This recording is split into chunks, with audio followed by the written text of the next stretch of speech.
warahmatullahi wabarakatuh. Hai, kembali lagi ke YouTube channel kami, Dr. Dodo dan Bunda Sanet, yang akan selalu membahas tentang dunia kesehatan dan fashion. Oke. Hari ini, kita akan bicarakan tentang seseorang, sesuatu yang bentuknya itu kadang berbentuk kadang enggak gitu. Enggak itu apa ya? Enggak lah. Jadi warnanya itu adalah putih. Kita main tebak-tebakannya. Bentuknya itu bisa cair, juga bisa agak sedikit pasta. Warnanya itu putih. Nah, kita akan bicara si putih ini kawan atau lawan. Ya, nah, itu sesuai yang kita dengan harus janji kita ya. Janji kita hari ini lalu kita janji akan bicara tentang si putih ya. Si putih. Apa itu si putih? Si putih, si putih. Ada di iklannya itu ya. Iya. Si putih, si putih. Ya, jadi kita akan bicara tentang keputihan. Ya. Keputihan hari ini. Banyak mungkin ya dari teman-teman di rumah itu sering terjebak dengan si putih ini ya. Apa yang mau diketahui ya, ditanyakan Bun? Si putih ini apa sih sebenarnya? Si putih yang dimaksud ya, berarti kan berhubungan dengan wanita dan tentunya dengan organ kewanitaan. Ini paling sering dan paling banyak kasusnya di masyarakat ya, tentunya seperti itu.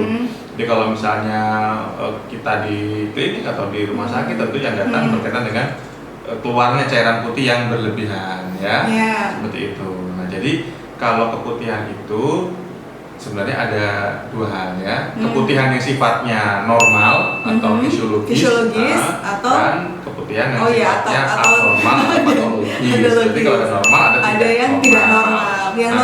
Yang normal itu kan lazimnya semua wanita ya itu kan pasti akan mengeluarkan yang namanya sekret atau lendir pada lapisan atau mukosa serviks atau mulut rahim. Nah, biasanya cairan yang keluar itu bening, jumlahnya juga tidak banyak, tidak ada perubahan warna, kemudian tidak menimbulkan rasa gatal ataupun aroma bau dan seperti itu. Nah, kalau itu tidak ada berarti dia normal. Ya. Karena memang setiap aktivitas itu pasti akan mengeluarkan. Sebentar, pertama tidak gatal, tidak berbau, kemudian tidak berwarna. Tidak berwarna, putih ya putih aja gitu ya, atau bening biasanya bening atau putih biasa.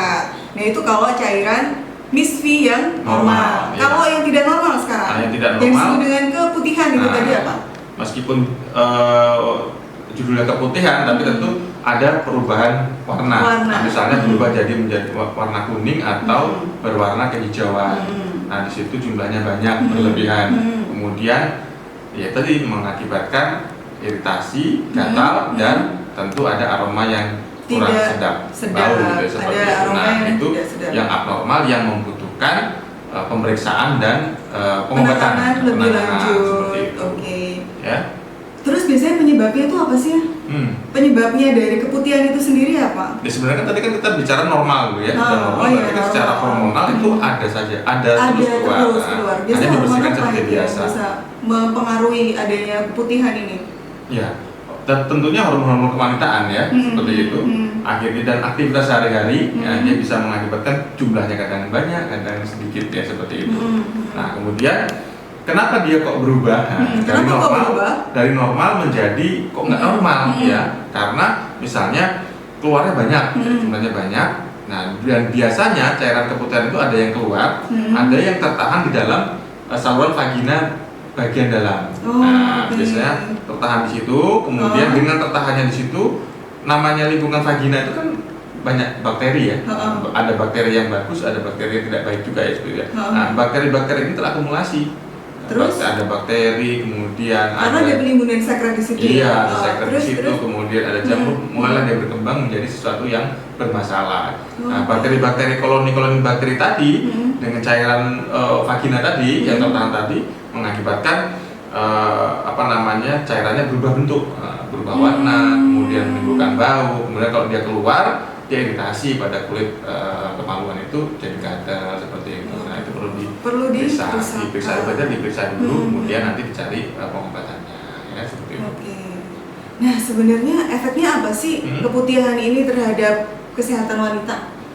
Ya, kalau keputihan yang patologis ya, kita ngomongnya patologis ya. patologis. Masalah kalau dia dibiarkan terus kan tentu dia akan merusak lingkungan dari vagina itu sendiri, termasuk di mulut rahimnya ya, dengan adanya bakteri, dengan adanya jamur, itu mudah mengakibatkan infeksi. Ya. Kalau sudah infeksi di bawah, kalau bakterinya sampai naik ke saluran atas, mengenai saluran kencing, dia bisa mengakibatkan infeksi saluran kencing. Nah, kalau udah infeksi saluran kencing itu bisa sampai ke ginjal, ke salurannya, kemudian ke ginjal yang mengakibatkan misalnya anyang-anyangan, rasa panas, sistitis.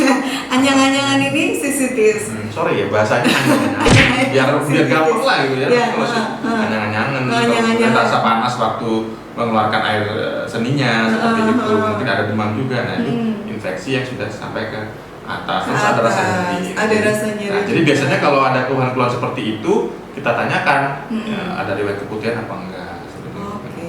Nah, enggak, sebentar. Kalau itu tadi masuknya langsung ke saluran kencing. Iya. Kalau dia terjadinya masuk ke saluran atas, misalkan kan tadi kan kejadian di serviks.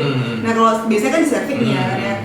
Nah, kalau seandainya masuk sampai ke rahim, kemudian masuk sampai ke tuba falopi, ya saluran biasanya itu gimana? Bakteri yang menyebabkan itu chlamydia ya. Chlamydia ke saluran kandungan atau tuba kanan dan kiri, saluran kandungan kanan dan kiri. Mengakibatkan terjadi infeksi di situ. Nah, kalau terjadi infeksi di situ, salurannya bisa bengkak, bisa menyempit. Nah, sehingga kedepannya bisa mengganggu fungsi reproduksi atau susah untuk hamil.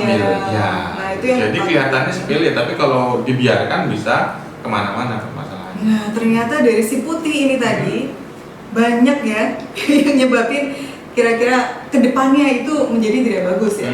Nah, terus kalau seandainya untuk mencegah adanya si putih ini, gimana tuh ya? Mencegahnya?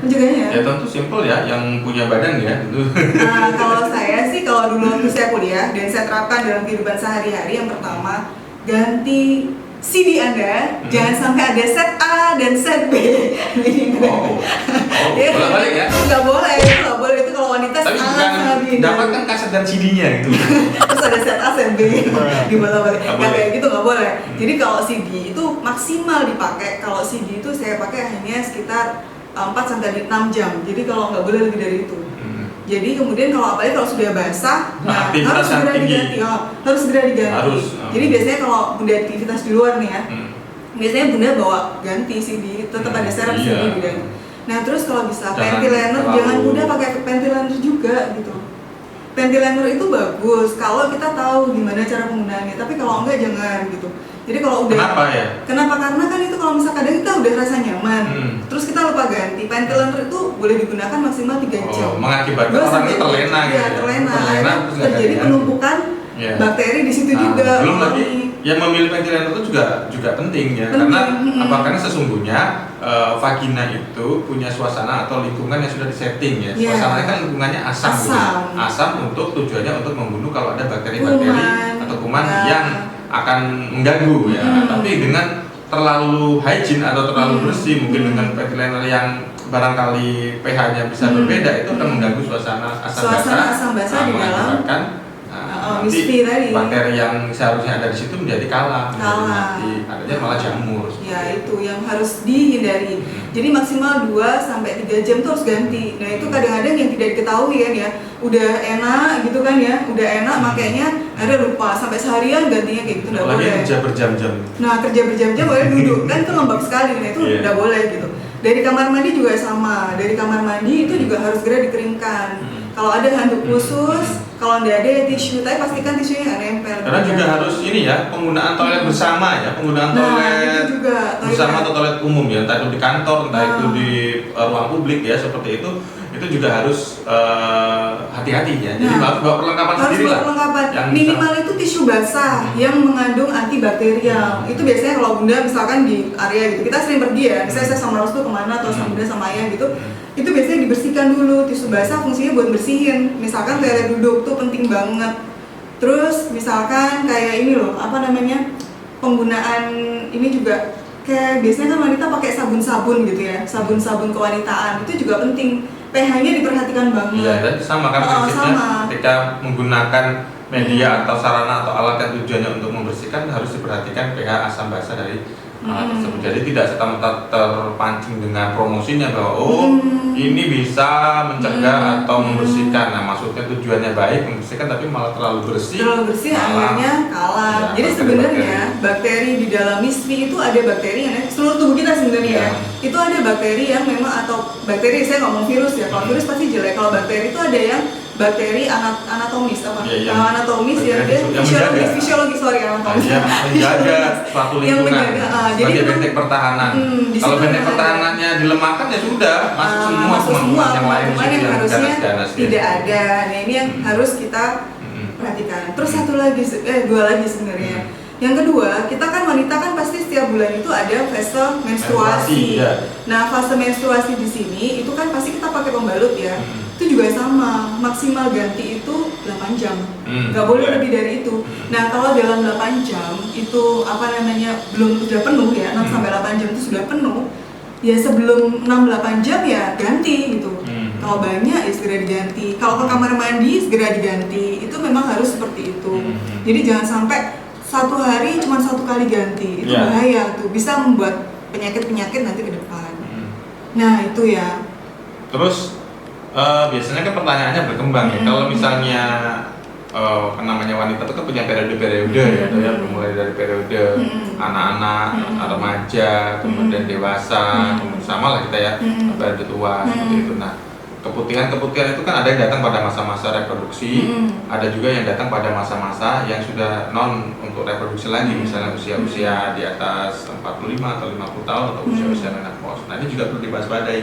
Nah ketika keputihan itu sering terjadi pada masa-masa menopause ya, nah ini harus dilakukan pemeriksaan terhadap kalau keputihan terjadi di saat menopause ya, serviknya atau menurut lain, apalagi kalau disertai dengan bercak darah kan seperti itu ya. Misalnya itu khawatirnya bahwa gejala-gejala tersebut menuju atau mengarah kepada kanker mulut rahim atau kanker serviks ya seperti itu ya gitu. Jadi sebenarnya memang pemeriksaan di sini kalau misalnya dia masih belum menikah gitu, pemeriksaannya biasanya kadang-kadang kita hanya mengambil contoh swab atau lendir keputihannya sudah diperiksa. Kita mau mencari tahu ada bakteri nggak, ada jamur nggak, seperti itu.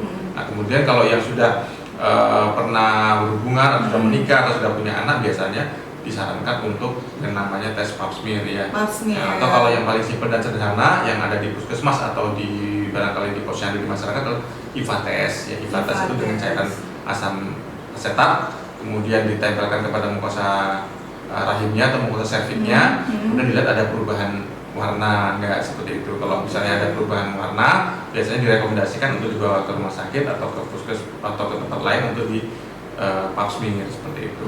Ya jadi begitu.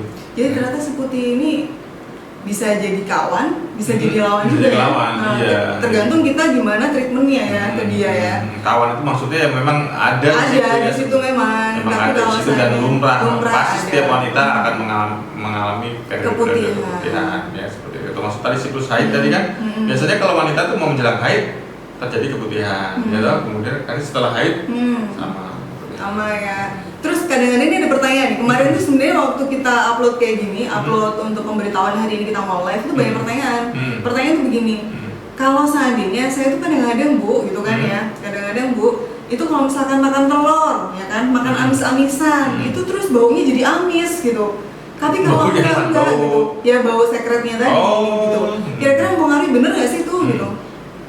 Ya enggak lah ya. Kalau kita bicara bahwa bisa jadi kalau pengaruh makanan itu kan secara tidak langsung ya, termasuk terhadap aroma keringat yang keluar secara tidak langsung. Tapi kalau misalnya apakah makanan-makanan itu akan mempengaruhi langsung sekret dan bau, ya enggak. Bau tadi kan kita sudah sepakat bahwa ini disebabkan oleh koloni bakteri. Koloni bakteri. Jadi bukan dengan apa yang jadi misalkan makan timun terus sekretnya jadi banyak, nggak juga gitu ya. Iya. Makan nanas akhirnya keputihan, nggak juga. Jadi itu yang memang harus dimengerti. Pahami gitu. ya, dimengerti. Nah terus satu lagi, waktu Bunda dulu kuliah ini sangat-sangat dimention sekali sama dosen saya ingat banget.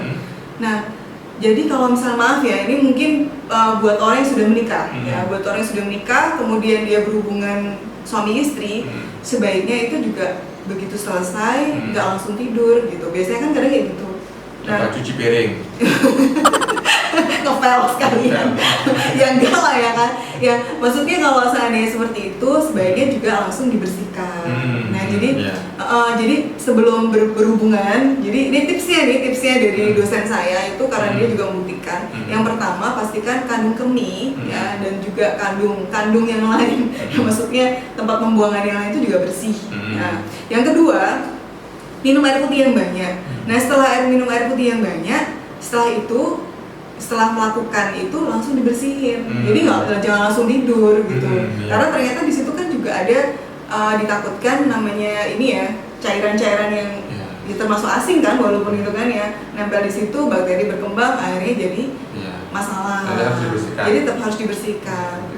Dan mungkin juga membersihkan keputihan ini tidak perlu terlalu agresif ya. Kadang-kadang kan wanita atau ibu-ibu itu terlalu agresif. Sudah dibersihkan misalnya dengan pembersih A, pembersih B, cairan A, cairan B, semprot A, semprot yang lain. Belum lagi mungkin dengan pakai panty liner terlalu agresif sehingga itu justru malah tadi itu malah niatnya maunya bersih, malah akhirnya mudah terserang keputihan-keputihan yang patologis. Yang pasti harus dengan air bersih. Simpel aja sebenarnya. Air bersih aja, kemudian dibersihkan. Itu cukup sih sebenarnya, dilap yang bersih itu udah cukup sebenarnya. Nah itu yang mungkin kecil ya, tapi ternyata itu banyak yang nggak tahu. Ya karena kan kalau sudah bicara tentang keputihan yang patologis yang berobat itu kan pengobatannya nggak cepet loh ya. Biasanya kita memberikan pengobatan atau treatment itu selama 7 hari. 7 hari. Pakai apa tuh? Ya dengan obat tertentu, dengan antibiotik, dengan anti jamur, ya tergantung penyebabnya ya kan. Nah kemudian setelah 1 minggu itu dievaluasi lagi Bu. Dievaluasi, kita lihat lagi apakah pengobatan yang sudah kita berikan ini efektif apa enggak, masih ada keluhan apa enggak. Kalau masih ada keluhan kita perpanjang sampai 7 hari berikutnya. Nah, jadi rata-rata memakan waktu 7 sampai 14 hari. Belum lagi yang merepotkan adalah kalau misalnya dia sudah berumah tangga, diminta untuk off dulu atau libur dulu atau itu repot juga. Online dong. Offline ya. Offline atau online. Ya, maksudnya nggak berhubungan nggak dulu, boleh karena berhubungan nanti selama kalau 14 hari. dalam pengobatan dia Ditakutkan, berhubungan kan pingpong nanti ke suaminya, balik lagi ke istrinya, nah, seperti itu. Jadi 7 hari off dulu. Bagaimana kalau diperpanjang 14 hari gitu? Ini kan lumayan kan? Yes ya. Ya, itu bisa dimarahi suami-suami. Jadi sebenarnya kuncinya adalah pada kebersihan kewanitaan ya. Iya, jadi bagaimana tetap dengan mempertahankan zona nyamannya si bakteri fisiologis ini. Iya, Nah, itu tetap harus begitu. bagaimana harus betul-betul memperlakukan gitu kan. Ya, sayangilah gitu kan. Saya aset soalnya. Produk-produk dalam negeri. Maksudnya apa itu? Ya itu ya, sebenarnya itu ya yang harus diperhatikan ya. Gitu ya. Ya itu. Nah, terus lagi ya. Kadang-kadang kalau sudah melahirkan gitu, ada yang nanya juga nih. Gimana? Pas belum hamil. Enggak, ini malah enggak nih. Pas waktu sebelum hamil ya, sebelum hamil biasa-biasa aja. Setelah melahirkan justru keputihannya makin banyak. Itu mempengaruhi nggak sih? Gitu. Setelah melahirkan? Ini ada pertanyaan soalnya kemarin begitu. Jadi setelah hamil anak kedua, anak pertama nggak apa-apa, hamil anak kedua ternyata keputihan saya makin banyak gitu. Setelah melahirkan, sebenarnya tidak ada pengaruhnya. Tidak ada pengaruhnya. Tidak ada pengaruhnya kan. Keputihan akan datang kapan saja kan. Karena selama wanita itu hidup berarti kan ada aktivitas ya toh. Pasti masih mengeluarkan ya seperti itu. Namanya mulut rahim itu mukosa selaput ya. Nah di situ kan dia mengeluarkan cairan-cairan. Pasti. Berarti manajemen diri itu sangat-sangat ini. Karena kan juga kalau nggak salah keputihan itu juga dipengaruhi oleh hormon ya tadi ya. Kalau stres berarti kemungkinan juga ini bisa ya. Jadi menambah, belum tentu juga jadi keputihan yang jelek gitu. Cuman masih sekresinya bertambah.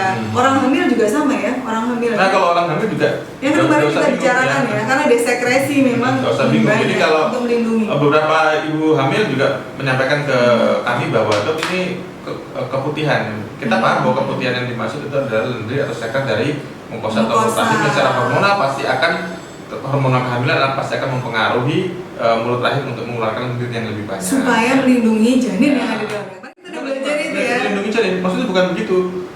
Iya dia keluar, dia keluar. Dia kalau selama dia tidak ada keluhan, tidak ada efek yang tadi yang bukan sekretnya tadi loh, sekretnya itu memang fisiologis karena untuk melindungi. Jadi memang kondisinya diasamkan di dalam rahim itu supaya di mulut rahim supaya bakteri tidak bisa tidak masuk. tidak mudah masuk. Itu dia.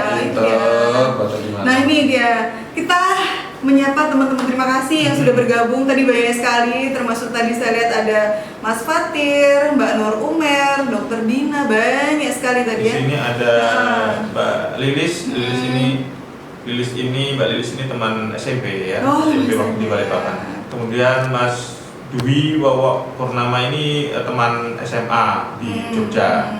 Kemudian Dokter Nafiullah ini yang spesialis patologi. Kayaknya sering ya. Iya ya. Insya Allah, Terima kasih Dok ya. Terima kasih ada Dok. pertanyaan ya, ada pertanyaan nih.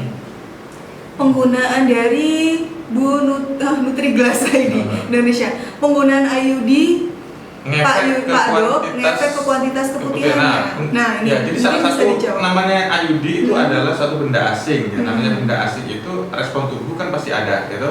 Respon tubuh apa? Ya pada saluran serviknya atau mukosa serviknya tentu akan mengeluarkan sekret. Jadi penggunaan IUD selain dia juga kadang-kadang bisa berakibat pada sinusoidnya, dia juga mengakibatkan keluarnya lendir agak banyak. Nah, tapi yang selama lendir itu yang dimasuk adalah masih normal ya nggak apa-apa, dibersihkan biasa.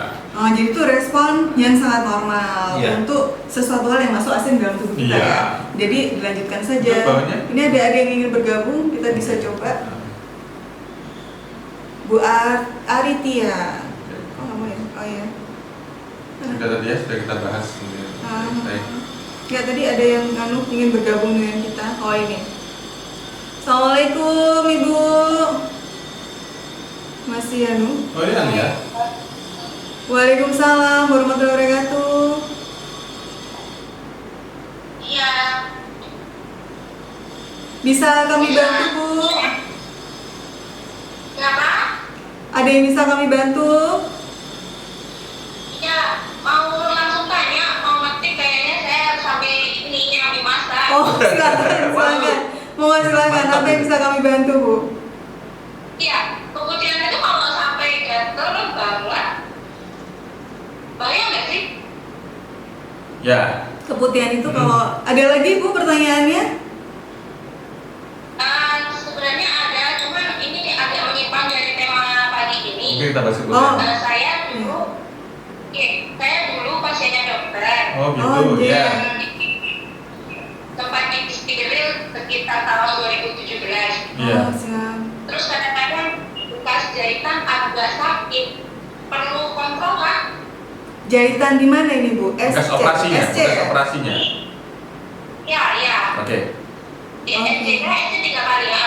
Oh ya, baik. Oh siap. Ya. Kami jawab satu-satu ya Bu. Yang tadi kalau keputihan gatal sekali, bagaimana ya? Ya kalau keputihan itu sudah berakibat dengan gatal kan biasanya gatal itu penyebabnya bakteri dan jamur. Berarti kalau dibiarkan terus kan lama-lama iritasinya meluas. Iritasi di sini bisa mengiritasi, yang paling sering adalah mengiritasi bibir kemaluannya. Nah, nanti bisa jadi di situ ada jamur, tumbuh jamur, di situ ada lecet, karena mungkin kan gatal kan sudah risih ya seperti Sebetulnya kalau sudah berasam ya, asam banget gitu ya. Kalau misalkan ada bakteri berarti jadi basah atau jadi asam? Jadi basah. Jadi basah. Otomatis kalau basah merusak saluran. Koloni bakteri dan jamur banyak bermukim di situ. Oh. Nah, jadi tetap segera untuk mendapatkan pengobatan supaya tidak itu berkembang kemana-mana ya seperti itu. Nah, terus pertanyaan yang kedua yang berkaitan dengan nyeri bekas operasi. Nah, biasanya kan kalau pasca operasi itu terjadi yang namanya perubahan kulit ya. Ada hiperplasi, ada hipertrofi, ada yang namanya juga keloid. Nah, biasanya kalau penyebabkan keloid agak menebal itu bekas lukanya, kadang-kadang di situ mengakibatkan ada rasa gatal, ada rasa nyeri juga seperti itu. Walaupun sudah 3 tahun yang lalu, kalau 2017 itu udah karena kalau dia ada keloid dari luar ya misalnya ada keloid, berarti yang namanya keloid itu kan berbeda dengan kulit kita yang ada perlindungan. Nah, sehingga di situ terlalu iritatif. Tapi kalau dirasakan yang dimaksud adalah nyeri mungkin agak ke dalam perut biasanya disebabkan oleh perlengketan yang terjadi pasca operasi yang memang tidak bisa dihindari. Karena lengket artinya misalnya dinding rahim lengket dengan dinding perut, dinding rahim lengket dengan bagian khusus, itu mengakibatkan kalau ada aktivitas yang agak berat kadang-kadang sekering atau nyeri-nyeri. Tapi itu sih wajar sih, ya, tidak berbahaya, cuman hanya kadang nggak nyaman. Tidak nyaman. Jadi Bu Aritia tadi Anartia Glass ya tadi ya. Jadi masih normal, Ibu masih dengan kami? Oh iya. masih normal Ibu, insya Allah. Untuk yang nyerinya tadi Bu, ya jadi memang itu akibat dari perlengketan dinding mungkin ada perlengketan bekas operasi apalagi sudah yang ketiga ya Bu ya. Kalau yang di bagian luar bisa jadi kalau memang ada keloid, nah ada keloid yang bikin membuat lebih sensitif kulitnya. Ya, seperti itu. Alhamdulillah nggak ada keloid. Oh iya, berarti di dalam Iya, di dalam bekas berarti operasi di ada dalam. operasi di dalam. Nah, lengket biasanya, tapi ya tidak berbahaya. Yang paling kerasa di bagian kiri kalau waktu menstruasi kok selalu ini ya berasa keras kalau dipencet. Ya, berarti Oh, itu ada iya. dinding rahim sama mungkin dinding rahim dengan dinding perut akibat operasi yang sudah berapa kali mengakibatkan lengket. Kan kita nggak bisa menghindari kalau sudah terjadi perlengketan di dalam ya. Tapi nggak berbahaya. insya Tidak Allah nggak berbahaya insya Allah Bu. Nggih? Nggih. Ya sudah, terima kasih. Sama-sama, terima kasih. Makasih, Bu. Nggih, Iya. Bu. Ya, ini ada Mbak Ica. Halo Mbak Ica. Ada Mbak Indri. Mbak Indri ini salah satu dari desainer ya, juga IFC. Dia di Semarang. Mbak Indri, apa kabar? Ya, Gitu ya. ya gitu. Hari ini kita itu penampilannya agak unik. Agak deg-degan Aku juga nggak tuh sih. ya. Agak deg-degan ketika lehernya dibalut-balut begini. Nah, gimana ya. ini sedang Ya, musim panas, tapi kok pakainya kayak gini. Nah, kira-kira apa yang pesan apa yang kita mau sampaikan hari ini ya? Apa ini Bun? Ini adalah apa yang tenun. Tenun apa ini? Tenun ATBM dari tenun osing. Nah, di Banyuwangi ini kita ngomongin fashion sekarang. Ya, Terlepas dari yang tadi kita ngomongin fashion sedikit. gimana? Nah, ini adalah tenun Banyuwangi ya. Namanya tenun osing. Nah, Banyuwangi ini banyak yang tidak tahu kalau punya tenun loh. Ya, tenun khas sukunya ya. Suku osing. Jadi ini namanya tenun osing. Yang ini motifnya adalah gedok. Iya. Di gedok ini namanya adalah pluwung. Nah, pluwung itu kalau dalam bahasa Banyuwangi itu adalah mata apa? Pelangi. Pelangi. Ya, kenapa saya makainya gini? Kenapa nggak di kayak seperti suami saya? Karena ini saya pengen liatin ke temen-temen. Ini ada 4 warna: putih, pink, kemudian merah, sama abu-abu. Jadi ini warna pakemnya ya? Warna pakem. Ya selama ini kita produksi adalah warna pakemnya. Karena Warna kita pakem. ingin perkenalkan Banyuwangi juga punya tenun gitu ya. Dan ini yang masih tidak banyak orang tahu. Tidak banyak orang tahu. Nah, sebenarnya kalau seandainya ini tenunnya kan ATBM, kita buat versi ATBM supaya harganya juga nggak terlalu tinggi, tapi tetap tidak mengurangi pakem yang ada. Kalau yang aslinya kan digedok, jadi bener-bener manual semua. Manual, ya. Dan satu lembarnya itu tinggal satu lembarnya itu diproduksi selama 1 bulan. Nah, itu yang membuat harga produksinya menjadi lebih tinggi. Belum lagi orang yang memang menguasai teknik tenun osing Sudah juga sangat terbatas. Saat ya. ini cuma tinggal 1 orang. Sehingga sayang kalau Dan itu memang di desa Kemiren ini ada peninggalan desa yang Kemiren ya, di desa apa namanya itu? peninggalannya bagus, kemudian tidak ada yang meneruskan, tidak ada Sayang yang kan, mempopulerkan kan sayang, makanya Nah, kita berusaha untuk bagaimana supaya digali. Save tenun osing. Ya, Nah, save itu tenun kita punya osing. save tenun osing. Nah, ini sebenarnya kita kalau yang bukan asli sih kita ngomong kalau yang versi gedok itu harganya sekitar dijual 1,5 sampai 2 juta per lembar. Ya memang harganya segitu sih karena memang pengerjaannya kan pakai Yeah. tangan betul-betul gitu, jadi semuanya manual gitu. Nah, kalau yang ini kita jual harganya 375 per lembar, 3 meter kali 75. Jadi kalau mau ada yang pesan bisa. Di butik kita ya. Di butik kita ada. Tenun osing. Kalau ada yang turut melestarikan tenun osing, insya Allah kita ada. Jadi supaya memperkenalkan juga gitu, ada tenun di Banyuwangi. Jadi nggak ada gerakan berbatik aja ya? Enggak, tenun Ini osing gerakan juga. menggunakan Ya, tenun, tenun, ya. ya. Apalagi Set kalau tenun misalnya osing. tenun osing digunakan sebagai bagian dari seragam kerja, kan keren juga ya gitu kan? Wah, iya. Iya. Sebenarnya harusnya menggerakkan teman-teman yang di industri pasti, juga, ya. insya Allah gitu. Kreatif Kedepannya ke juga, sana. Iya. Ya itu mungkin ada pertanyaan lagi. Bila ada pertanyaan, kita masih nunggu. Tadi mohon maaf agak terlambat 15 Agak menit terlambat ya. karena Kita sedang bicara yang tentang lupa bahwa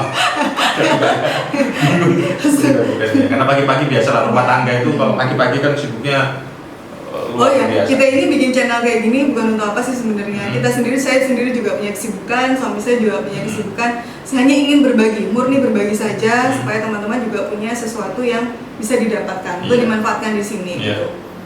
Nah ya, kemarin Saya Ada nggak los. pesan dalam bentuk jadi bisakah Bun? Oh, bisa insya Allah.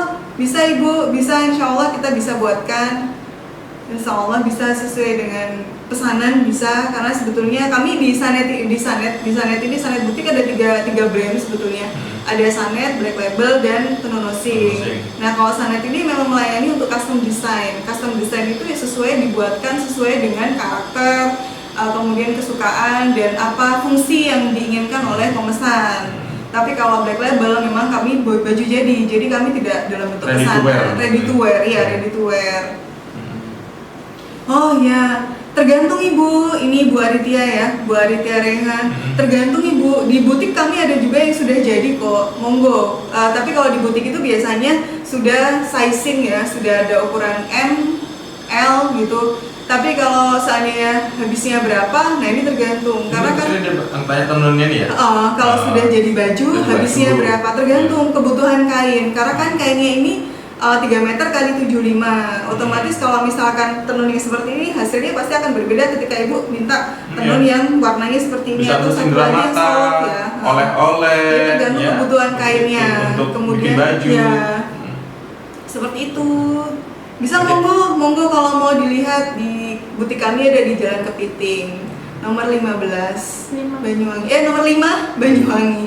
Monggo nanti dilihat. Oke. Ya, oke. Apakah sudah cukup kita?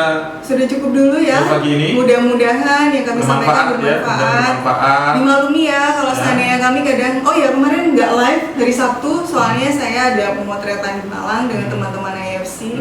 Mohon doanya, ini kedua kalinya kami dapat lolos seleksi kurasi dari Bank Indonesia dan Indonesia Fashion Chamber untuk mengikuti ajang Indonesia Syari Economic Festival di Jakarta. Kali ini kita konsepnya virtual. Jadi alhamdulillah bisa lolos dari sekian banyak yang ikut kurasi juga. Nggak nyangka juga sebenarnya sih.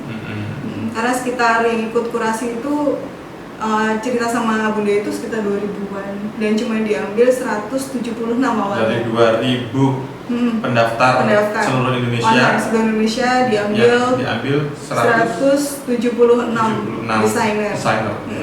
Seluruh Indonesia. Kalau yang virtual ada 2 virtual fashion show sama satu lagi itu